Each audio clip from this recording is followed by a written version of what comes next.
Intentionally or accidentally, sometimes this will happen with everyone. But don't panic if you face this issue because it's super easy.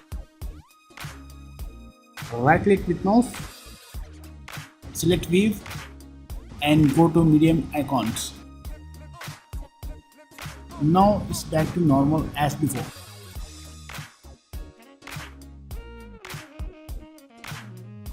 Even you can change icons as small too, but I am happy with medium icon, so I will select medium icon lead. Hope you enjoyed the video. Hit like the video and subscribe the channel. See you tomorrow.